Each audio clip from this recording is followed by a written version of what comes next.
ये भारतवर्ष है जिसे दुनिया कभी विश्व गुरु के रूप में जानती थी। इसी भारतवर्ष का एक महत्वपूर्ण राज्य है ओडिशा। प्राचीन काल में ये कलिंग के नाम से विख्यात था। सूर्य की पहली किरण इसी प्रदेश के एक कोण पर पड़ती है। इसी स्थान पर कभी संसार का सबसे भव्य और विशाल सूर्य मंदिर बनवाया गया था।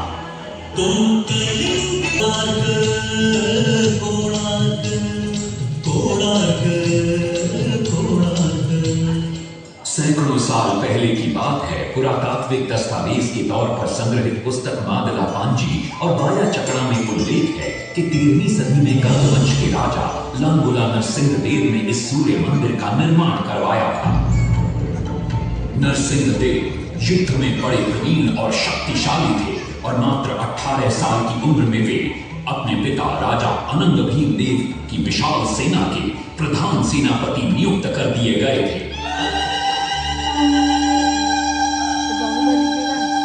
एडिट करके सब बनाया गया। देव ने अपने कुशल नेतृत्व से दक्षिण के कई आक्रमणकारी राजाओं को युद्ध में हराया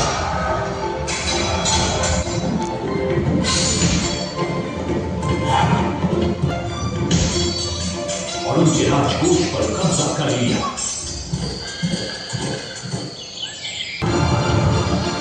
तत्पश्चात उन्होंने विजय पूंजा, जिसे आज हम वारंगल के नाम से जानते हैं,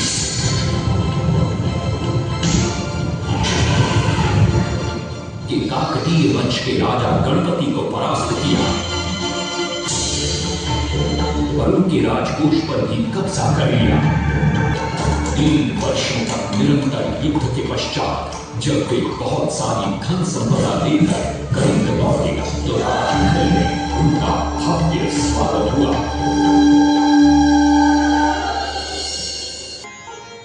राजमाता कस्तूरी देवी पुत्र नरसिंह देव की वीरता से बहुत प्रसन्न हुई और पुत्र के सामने अपने मन की इच्छा प्रकट की। कहा, तुम्हारे पिता ने शंख क्षेत्र पुरी में भगवान जगन्नाथ का भव्य मंदिर बनवाया है।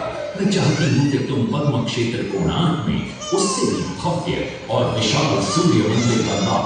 किंतु नरसिंह देव माता से प्रति प्रश्न करते हैं, सूर्य मंदिर ही क्यों, और वो भी कोणार्क में? तब राजमाता कस्तूरी देवी बतलाती हैं, द्वापर युग में भगवान श्री कृष्ण के पुत्र सांब बड़े ही सुंदर और सुकुमार थे। वो नारद मुनि को चिढ़ाया करते थे। एक दिन नारद मुनि ने सांब को सबक सिखाने की योजना बनाई और उन्होंने सांब की सुंदरता की प्रशंसा कर उन्हें गोपियों के साथ जल क्रीड़ा करने को उकसाया। वहीं दूसरी तरफ भगवान श्री कृष्ण को जाकर कह दिया कि सांब अपनी मां समान गोपियों के साथ जल क्रीड़ा कर रहा है। श्री कृष्ण इस बात से बहुत क्रोधित हो जाते हैं और वे सांब को श्राप दे देते हैं, जिस सुंदरता का तुम्हें अभिमान है वो तत्क्षण नष्ट हो जाए। सांब को कोढ़ हो जाता है। जब सांब राजमहल लौटते हैं और मां जांब देवी को ये पता चलता है कि पिता श्री कृष्ण के श्राप की वजह से सांब की ये अवस्था हुई, तो सारी रानियां क्रोधित हो जाती। नारद जी को बुलाया जाता है। वे रोग मुक्ति का उपाय बतलाते हैं। वे कहते हैं, सूर्य की पहली किरण ऊर्ध्व देश के एक कोण पर पड़ती है जिसका नाम कोणार्क है। सांब को वहीं जाकर सूर्य की आराधना करनी होगी।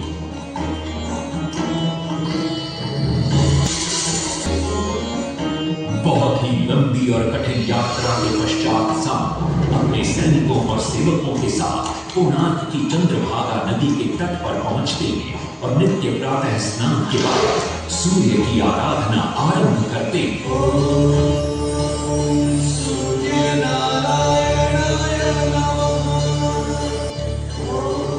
अन्न जल त्याग कर 12 साल की कठिन तपस्या के बाद सूर्य देव प्रसन्न होकर प्रकट होते और सांब को रोग मुक्त होने का वरदान देते। पुत्र, आज रात्रि के चतुर्थ प्रहर में स्नान करते समय नदी के तल में तुम्हें एक वस्तु मिलेगी। वो मेरा ही प्रतिरूप होगी। उसका स्पर्श पाते ही तुम इस कोढ़ रोग से मुक्त हो जाओगे। स्नान के पश्चात सांब जब नदी से बाहर आते हैं तो वो रोग मुक्त हो चुके होते हैं। उनके हाथ में एक छोटा सा पत्थर है। उनके सुंदर और सुकुमार शरीर को देखकर सारे अनुचर और सिपाही प्रसन्न होते हैं। सांब उस पत्थर को वहीं स्थापित कर एक छोटा सा मंदिर बनवाते हैं। लेकिन जब उन्हें ज्ञात होता है कि सूर्य पूजा का विधि विधान यहाँ किसी को पता नहीं है, तो वे चिंतित हो जाते। वे ध्यान में बैठते, सूर्य देव पुनः प्रकट होते हैं और सांब के पूछने पर बतलाते हैं कि दूर पश्चिम में साक्य देश के मागा ब्राह्मण पूजा की विधि विधान जानते हैं। सांब साक्य देश की ओर निकल पड़ते हैं, जो आज का ईरान है। महीनों की लंबी यात्रा के बाद सांब 18 मागा ब्राह्मण परिवारों को साथ लेकर कोणार्क लौटते हैं और सूर्य मंदिर में पूजा शुरू हो जाती है। राजमाता कस्तूरी देवी नरसिंह देव को बतलाती है कि विवाह के कई वर्षों बाद तक जब हम निसंतान थे, मैंने भी उस सूर्य मंदिर में पूजा अर्चना की और तुम पुत्र रूप में मुझे प्राप्त हुए। माता की बात सुनकर नरसिंह देव मां को कोणार्क में संसार का सबसे भव्य और विशाल मंदिर बनाने का वचन देते।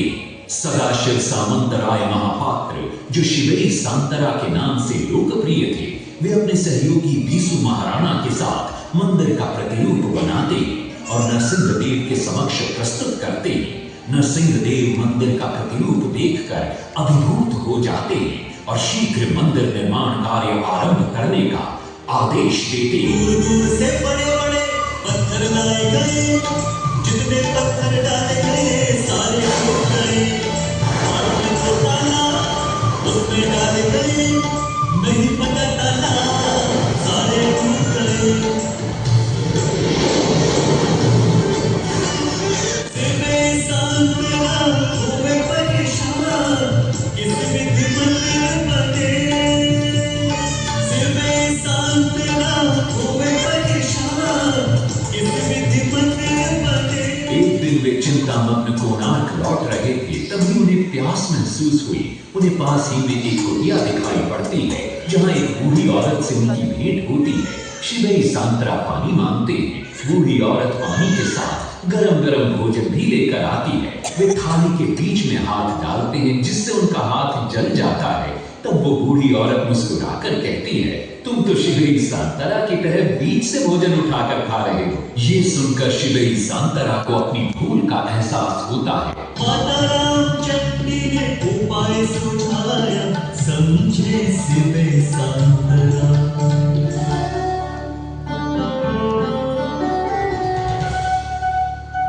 तत्पश्चात वो किनारे से पत्थर डलवाना शुरू करते हैं और मंदिर निर्माण का कार्य तेजी से आगे बढ़ने लगता है।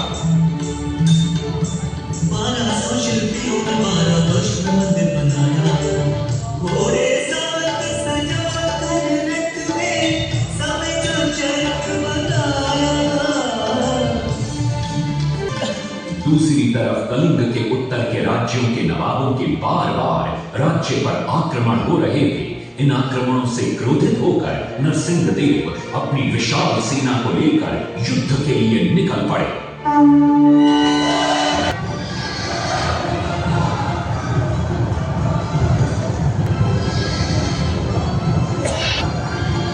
शक्तिशाली गौड़ वंग के नवाबों को भी युद्ध में परास्त कर दिया और उनसे प्राप्त सारा धन अपने कब्जे में लेकर सूर्य मंदिर के निर्माण कार्य में लगा दिया। 1200 कारीगरों के अथक प्रयास से 12 साल बाद विशाल और भव्य सूर्य मंदिर बनकर तैयार हुआ। उस समय के लोगों में वास्तुशास्त्र, ज्योतिष शास्त्र और खगोल शास्त्र का जो ज्ञान था, उसे देखकर आज के बड़े बड़े वैज्ञानिक भी आश्चर्यचकित रह जाते हैं। कई प्रयासों के बाद भी मंदिर के गुंबद पर कलश स्थापित नहीं हो पा रहा था। क्रोधित नरसिंह देव ने आदेश दिया कि कल प्रातः काल तक यदि कलश स्थापित नहीं हुआ तो सबके सर धड़ से अलग कर दिए जाएंगे। सभी शिल्पकार घोर चिंता में डूब जाते।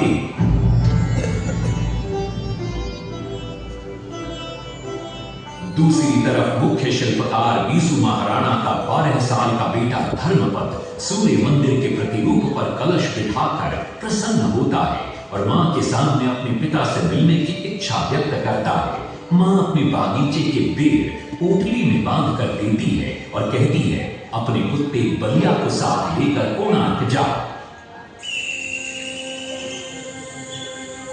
बलिया अपने मालिक को पहचान देता है और बीसू महाराणा से लिपट जाता है। धर्मपद अपने पिता को प्रणाम करता है और अपना परिचय देता है। सबको चिंता में देखकर वो अपने पिता से इसका कारण पूछता है। कारण जानकर धर्मपद कहता है, अगर आप आज्ञा दें तो मैं मंदिर के गुंबद पर कलश स्थापित कर सकता हूं। शिवेरी सांतरा धर्मपद को अनुमति दे देती।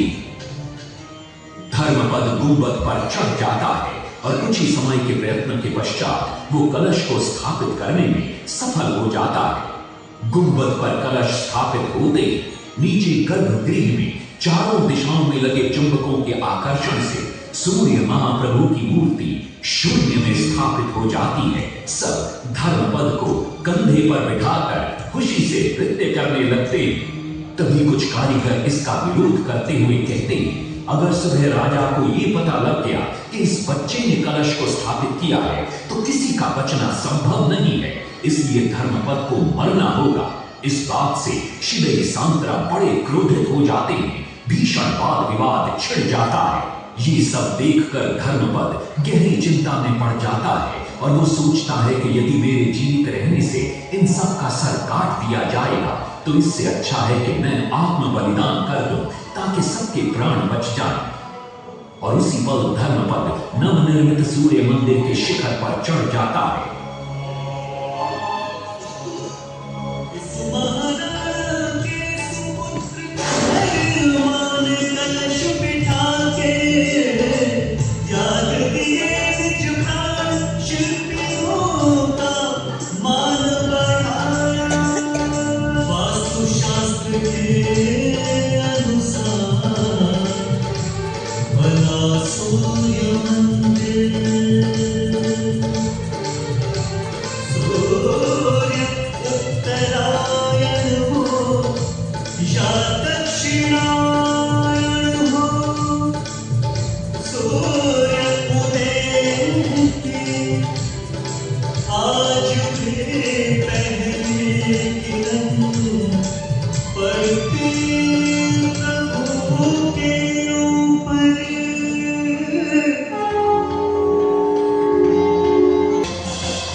तभी वहां नरसिंह देव भी आ पहुंचते हैं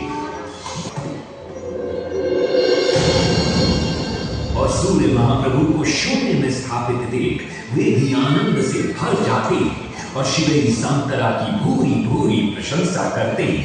वो ये भी घोषणा करते हैं कि माघ शुक्ल पक्ष की सप्तमी को मंदिर की प्राण प्रतिष्ठा की जाएगी। लेकिन शिवेरी सांतरा कहते, राजन तिथि तो अच्छी, लेकिन मंदिर की प्राण प्रतिष्ठा के लिए ये शुभ नहीं है। किंतु राजा अपनी बात पर अड़ जाते। शिवेरी सांतरा को दुख होता है और कोई वाद विवाद किए बिना वे हमेशा के लिए वहां से चले जाते। पूर्व निर्धारित तिथि पर मंदिर की प्राण प्रतिष्ठा संपन्न होती है।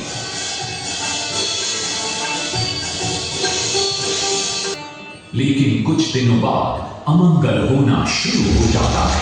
सबसे पहले विराट सिंह की मूर्ति नीचे आ गिरती है। तत्पश्चात मंदिर की शिलाओं का गिरना भी शुरू हो जाता है।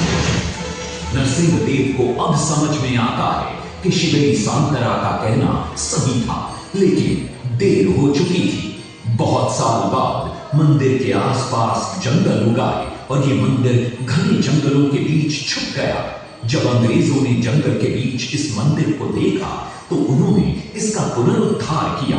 आज आप उसी विशाल मंदिर के भग्नावशेष देख रहे हैं।